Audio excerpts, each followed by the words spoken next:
see. Where's Essence? We probably get some out the room. But I think I took them with me to Pittsburgh. Welcome to Transparency Tuesday. Welcome back. This week we're still on the series of relationships. I'm hoping my brother will join me.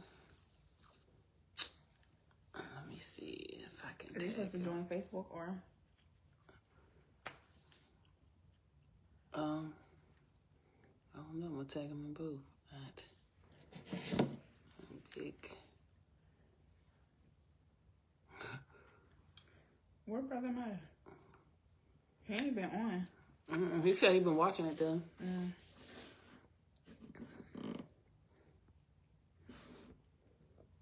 me see.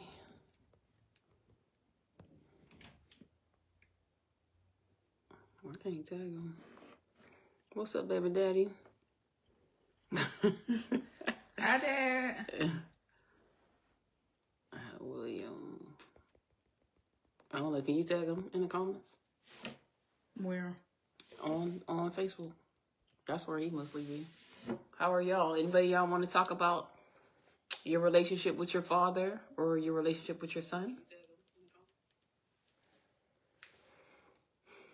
But that's our subject for today. We're going to touch on, the history of Black fathers and the father-son relationship. They're going to Mo. Big Mo. I just inboxed him. Like, where you at? Big Mo. See if he come on. But Mo, you don't got no son. You could come on and talk about fatherhood if you want to. It's 81 degrees. It's 81. It's 95 degrees in here. Are you outside? So yeah, we're gonna talk about father-son relationship and kind of have a conversation about it and what you guys think about your relationship with your father. You was just talking to your dad, huh? Yeah. What do you feel like what's your view on father-son relationships? What do you think about this subject? I do think that having a father in your life does play a significant role. Like, with my brother and his dad, like both of my brothers and their dads, little Eric and big Eric, they sort of kind of went down the same path. And then... Why you think that's so? It is a special relationship. I think so, too, Mo. Why do I think what? Why do you feel like they went down the same path? Do you have an observation about it? No, it was shocking. I didn't think that my brother would go down the path that he did. It wasn't really shocking to me. It was, because I thought he was going to be like the basketball player. I mean, I guess it was shocking in some ways, but it's just like when you don't have that example, like I feel like your brother was angry a lot, especially around the time when that happened, when he ran away. You know what I mean? He wasn't living at home anymore. Like he was like 13, 14 years old. So he was just angry. His dad had just went back to jail. And he just jumped off the porch, mad at his dad, because his dad was really not honest with him about how much time he was going to do. And then I think my dad's son and my brother has followed my dad's footsteps. Like whenever it comes to like him parenting, like staying in a relationship for the child and not necessarily for like a healthy relationship for yourself and the spouse. So I feel like my brother struggled with that. So I mean, I see like how both of their relationships have similarities to their fathers. Mo said the apple don't fall far from the tree, right? So Mo, what was your relationship like with your dad? It's like we all played sports, but it be time to make a living. Well, that's why he jumped off the porch, because it was time to make a living. I guess so. I don't know. He got to elaborate. But yeah, so I think, that was part of the reason why, like, Eric was just, like, spiraling. I don't even think he knew he was spiraling. And now, like, the spiral has come to an end. Because, he had to slow. My dad always been in my life. Good, good. So you feel like you got a healthy... You don't ever talk about your dad. Do you ever post your dad? I know your mom. Because Yolanda's your mom, right, Ma? Why are you telling his business? I mean, I ain't say her last name. It's just like... Him and my mom been together. Okay, since high school. Oh, okay. they're together. Yeah. That is so cute. So I know Yolanda. I think we went to church together. Okay, good, good. So eventually you want that, though. You want to have a healthy relationship. Yeah, I told you. I knew that was his mom. Like she act like I said your mom's social security number and her blood type on here. I mean, he might not want people to know. Let me see. Yeah. So yeah, I knew her. I knew that was his mom. I do believe. No, I think we got her hair done together. She used to go to Sissy too, Yolanda. Oh, But yeah, and I feel like the father-son relationship is just as important as a mother and daughter, but can be just as complicated. Like, how we struggled in our relationship sometimes, trying to understand each other, from me being a parent to now us living together as adult.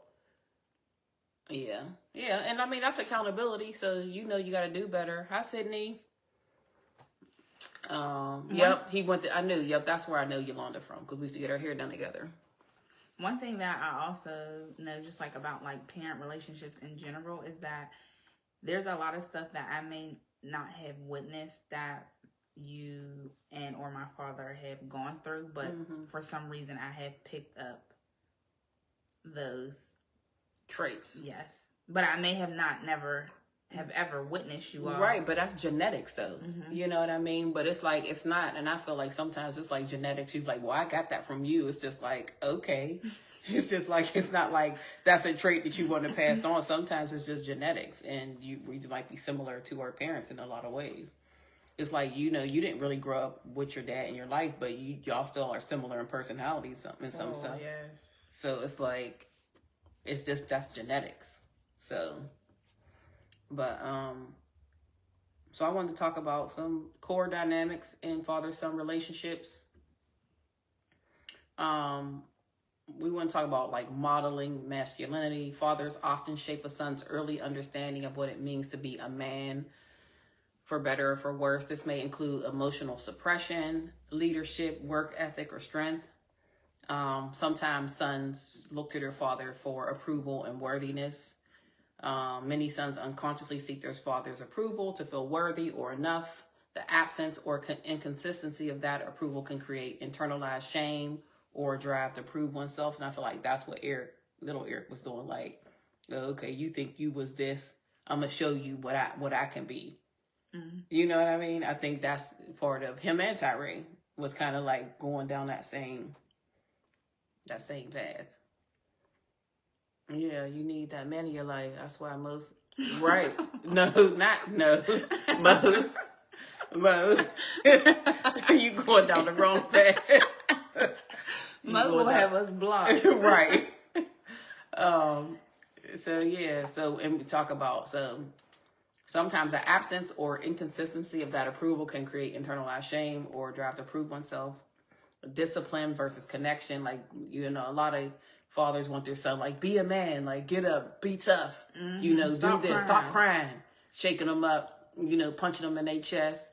Yeah, Uncle Bill was definitely good for that. So some fathers focus on authority and control rather than emotional connection, leaving sons with unresolved feelings of fear. Unresolved feelings are fear-based respect. Like, yes, I fear my father, and I've learned to respect him out of fear. You know what I mean? I feel like that's definitely true, especially in the Black community. And intergenerational echoes. Fathers often replicate or rebel against how they were parented. So it's just like, okay, like, you know, your Uncle Bill, he was parented one way, or we didn't have a dad. So then he wanted to make sure he parented his son in a different way. So I feel like your Uncle Bill kind of rebelled against, like, okay, I didn't have a dad, but I don't want that to be my son's experience. So I had a son. I'm going to step up and be responsible. You know, his son graduated college. His son just got married. You know what I mean? So without healing unresolved trauma without healing unresolved trauma and silence, you know, we can pass that stuff down unconsciously. What you... Man, this is about to be deep. Yeah. So some healing opportunities for fathers and sons, like rewriting the narrative. Like, just because you had a dad that wasn't there doesn't mean that you don't have to be there. It's really like the Lion King. As a young nigga, you are Simba. Deal your homegirl Tiff. You need Mufasa. I don't even know if I ever watched the Lion King. What? If I did, it was probably a long time ago. So now you need to watch it. Maybe. The baby. I should have. That's a good father-son representation. So some healing opportunities. Rewriting the narrative. So you can break generational patterns by choosing a new script. This includes learning to father yourself or show up differently if you're a father now.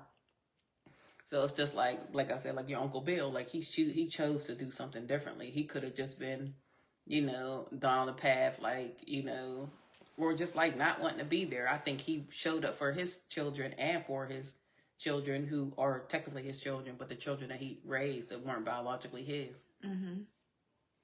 So another healing opportunity is grieving what's missing. So whether it was affection, time, praise, guidance, naming and grieving this unmet need is a powerful step towards healing. So just like being conscious of, I definitely would not be the woman I am without my dad, right? And I feel like I wouldn't be the woman that I am if I, you know, like I feel like I've grown into a person that I can appreciate and not having a father. It's just like, okay, I feel like I was super conscious of it, but I also feel like without a dad, I still evolved and was able to regulate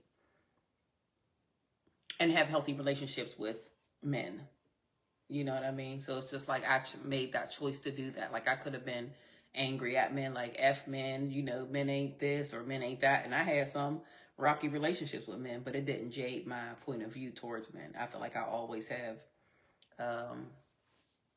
I guess, a healthy point of view towards men. I don't hold grudges.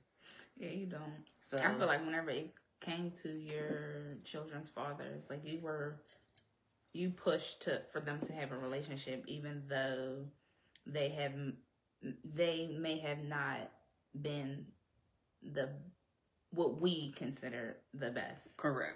Or they were just struggling like I was struggling. Like, you know what I mean? It's just like, so we all... And whenever I say we, not you, like me and Eric. Mm-hmm. Yeah. But you still like pushed for us to like, you know, call your dad or go see your dad. Tell your dad happy birthday. Mm-hmm. You would send them pictures. Like, I would go over to my dad's house and there would be like a whole little shrine of me on my grandma's wall. Mm-hmm.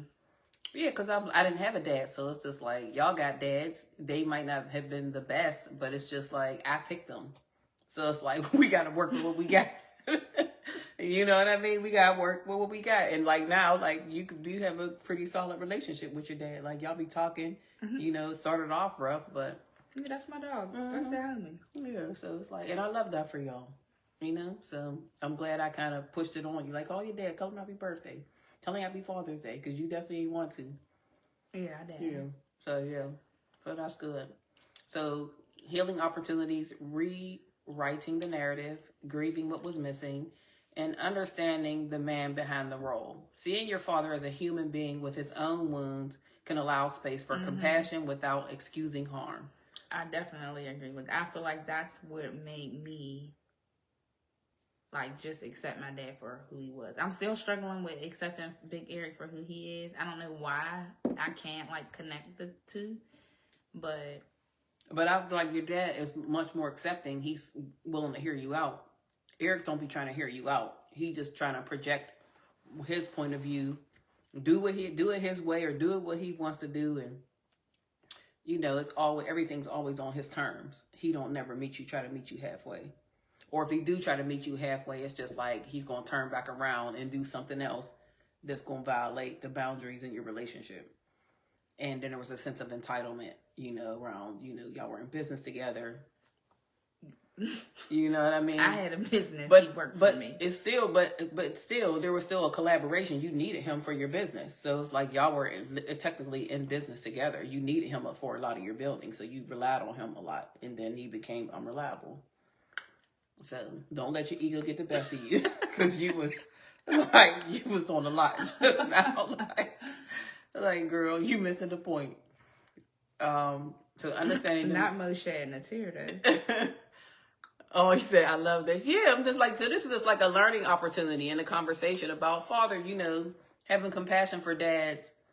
And just like, dads be getting the short end of the stick. Like, they don't have as many parenting opportunities as women, I feel like, in the same way, because, when you have a child, the child is born to you. Mm-hmm. The man has to like basically stick around to be there to parent, and the woman has to also be accepting and allow him to do that in the way that he wants to do it. Correct. And not necessarily the way that she wants it Correct. to be done. Or just it could be a collaboration. It don't got to be one person's side or the other. Why can't we come together to raise this child that we made together?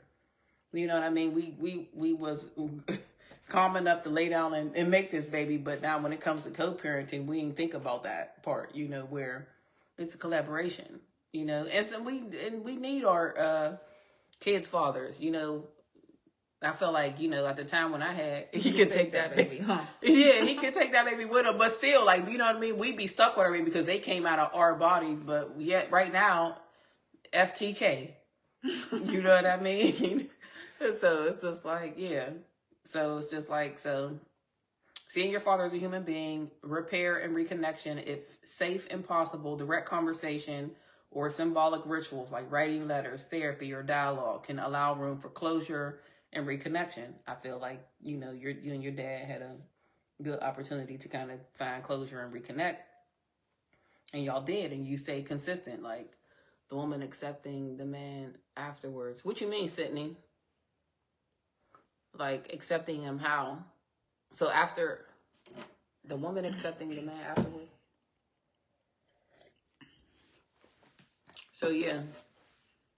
Yeah, I feel like we did take the time to, I put forth the effort, because at first I shut it. It was shut off. Mm-hmm. But after a while, I just accepted my dad for who he was, mm-hmm. and not who I wanted him to be.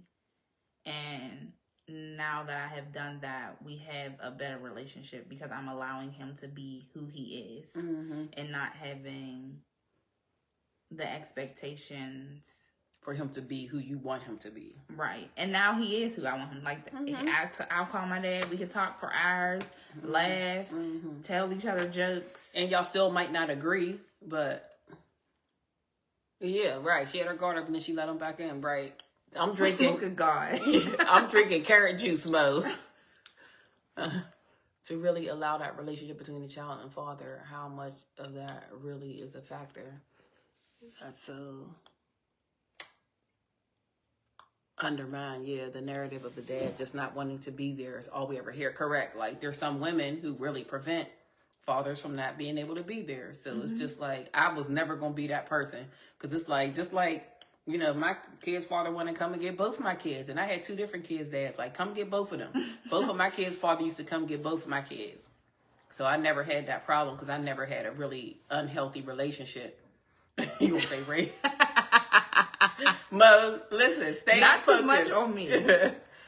So that's true, Sydney, because it's like we will quick to be like, deadbeat dad, but just like there's deadbeat dads, there's deadbeat mamas too. Mm-hmm. We just don't talk about that much, so it's just like I know more firsthand. Mm-hmm. Right, she gonna be like, not too much, Mo, on Radisha. So I don't know. I think it was because of the relationship. I think, to be transparent, I was just craving a relationship with a father figure. At first I was getting it from Big Eric, And then once he just was out of control, I was just like, I think I should just heal the relationship with my dad. And I also thought about it like long term, that if I heal the relationship with my dad, then I'll also not crave the attention and feed off of other men, because I'm getting what I need from my father. So it's just like a male relationship. We're gonna be like, clock it. So yeah, but that's good. So some journal prompts for sons or fathers, like Mo, if you want to, even though you don't got no sons, but you're still a dad. What did I learn from my father about being a man, and which of those lessons do I still carry, and which do I reject? Thank you, Mo.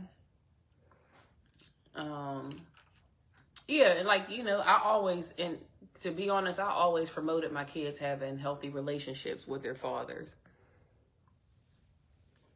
I mean, you heal it. Part of it, like Sydney, it starts with, first of all, seeing your dad as a human being, just like you are. Mm-hmm. You got, you know, he got trauma. He's been through stuff himself, you know, but also it has to be a joint effort. Mm-hmm. So it's just like Rainisha couldn't want to heal the relationship with her father without his help. He chose to actually meet her halfway also and continue to communicate. Yeah, I do feel like it does start with the mom, and promoting a healthy relationship from the mom to the children. Like, you know, reach out to your dad, talk to your dad. Mm-hmm. Like, you know, he made some mistakes. You know, she say, I ain't holding no grudge. So it's just like, sometimes you just gotta let your parents be human. They're humans just like you are. They go through stuff. They've been through a lot of stuff. They've been through trauma.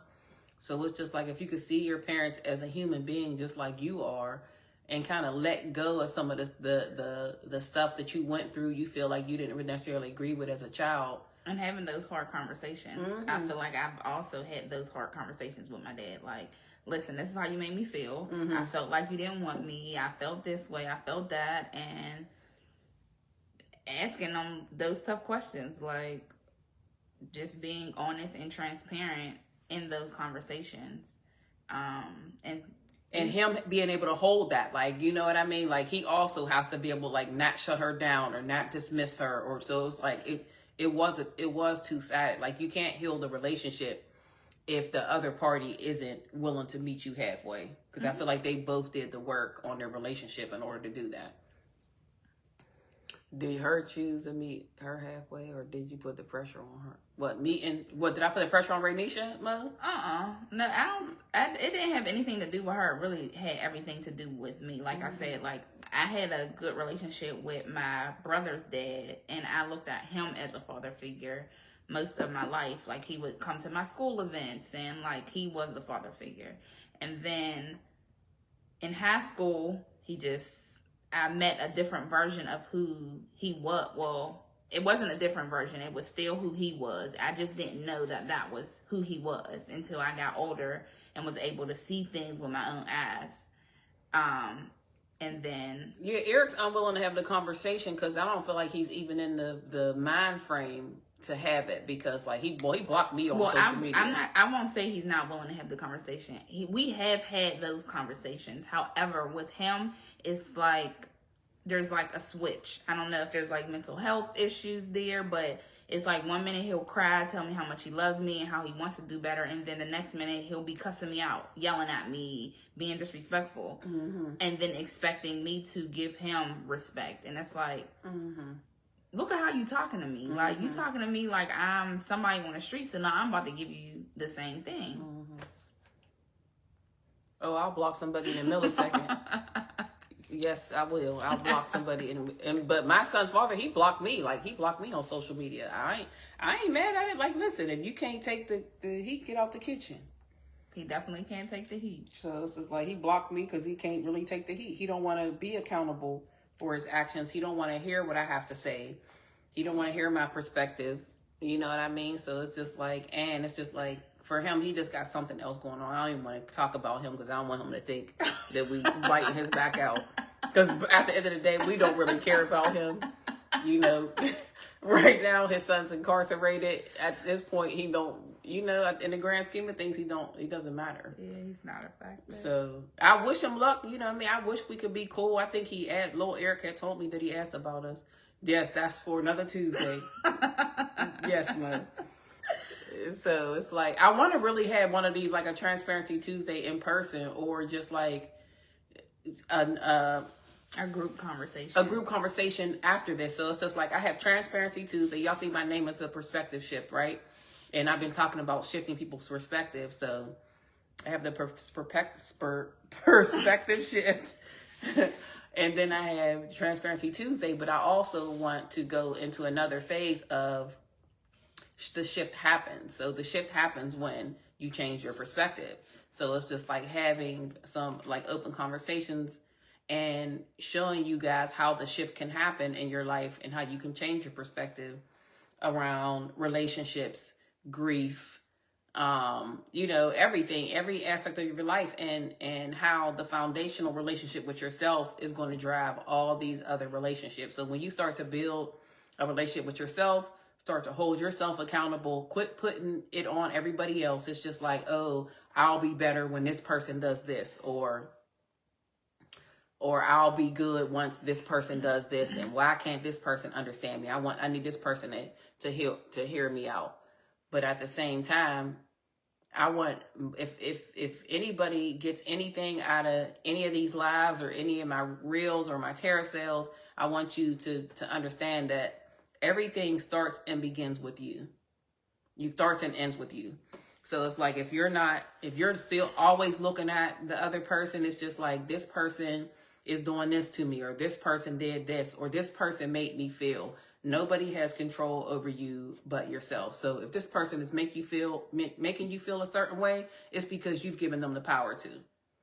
So it's just like, ultimately, you just got to take your power back and know that, like, ultimately, I have control over my life. So yes, I can be pissed off about something, but at the end of the day, when you're pissed off and holding a grudge against somebody, they going on with their life. Yes, you got to point the finger at you, and you got to look. So everything, like even how you think about stuff, it's just like, yes, if you always got a negative point of view about everything, it's like, oh no, that ain't gonna happen because this, and this. It's just like, okay. It's just like what we say about money. Like we never say we're broke. It's just like our money's on the way. Our money's on our way to us. It's like it just ain't got to us yet. So it's just like, I'm trying to shift my perspective. So even everything that comes out of my mouth, I want it to be in a way that's beneficial to me, because words are spells. So when we're talking about this stuff and saying stuff, we're manifesting whatever we want to happen. So if I'm saying, I think you said something earlier, like I'm trapped in this job. It's like, you're not trapped, because you can leave whenever you want. This is just where I'm at for the moment. Yeah, this is where you're at for the moment. And as soon as you learn what you're supposed to learn, then you'll be released from it. So those are the kind of perspectives that I want to put out there and teach people who, when is it coming so I can hang with y'all? You got to tell us. Why don't you come down here? Yeah, you don't want to come? Don't say where we're at. They already, everybody knows where we are. Like, it's like, I don't know why you keep trying to hide, like, where we are. Like, that's, a blind person can see that. We was just home too, Mo. Yeah, we was just in Pittsburgh this past week. We came back on Monday. So you tell us, like, you know what I mean? We can come up. We was just talking about that on the way home. Like, we didn't even get to see Mo. Like, I was meaning to reach out to you, but I had my little ratchet-ass granddaughter. Saying, she calls me a fucker. Mm-hmm. So, yeah. So, tell me when. So you can, you know, you be traveling across the friendly skies. Let us know. We can have good conversations. I was supposed to tell you? Right. Set the date. Because, for a rainy show. Oh, yeah, you was. That is right. I was cooped up. I had work to do. Mm-hmm. I'll message you, Mo. Come down here, Mo. Yeah, come down. I'm gonna message you. Like, let's make arrangements for you to come. We could hang. We could eat. Go out to eat, and just crack up. But yeah, so that was it. That's all I have. I do have a couple journal prompts if you guys want. I will post them on my social media. Romita. You set the day, Romita. Wishies. Well, we'll set something up. So hopefully it could be soon. So, Rokita, me? Yeah. Oh, I could set the date. I mean, so You might as well have a party. Right, have a little brunchy brunch. So, journal prompts for sons and fathers as we end this live. What did I learn from my father about being a man? Which of those lessons do I still carry? Which do I reject? When did I feel most seen or unseen by my father? And what do I wish my father had said or done for me? What parts of myself did I suppress to win his approval? And if I'm a father now, what am I doing differently and why? What wounds from my relationship with my father still influence my relationships today? So just some journal prompts to ponder. I will post them tomorrow. And just look out for the Shift Happens. I think I want to have something in person, but I may start a virtual. Let's send this into overtime. This was a great topic. Yeah, so like I'm trying to think. So me and Tiff was talking earlier about what next week's subject is going to be, and we were just talking about the parental, like releasing our parents, like having a conversation about releasing our parents and seeing our parents as human, not holding a grudge against our parents, knowing your parents like have, been through stuff just like you have. Yes, and some of our parents did really terrible stuff to us. We don't have to hold on to it and let it govern the way we navigate life right now. So I think that's what he gonna say group chat. That's what our next topic is gonna be. So tune in next week. I appreciate y'all for watching, and watch the video back. If you missed parts of it, like, share, and comment, and give us your feedback. Send me a message. Give me your feedback. I want to start an email list. So he's gonna say, Ray, you used to get whooped. I ain't even gonna. We ain't talking about old stuff, okay, Mo? Don't bring up old stuff. Because I know Yolanda used to tap that behind too. But who's Big Day 72? Sorry, Big Day 72. You gotta catch it on a rewind. You gotta watch it later. So have a good night, y'all, and we'll see you next week.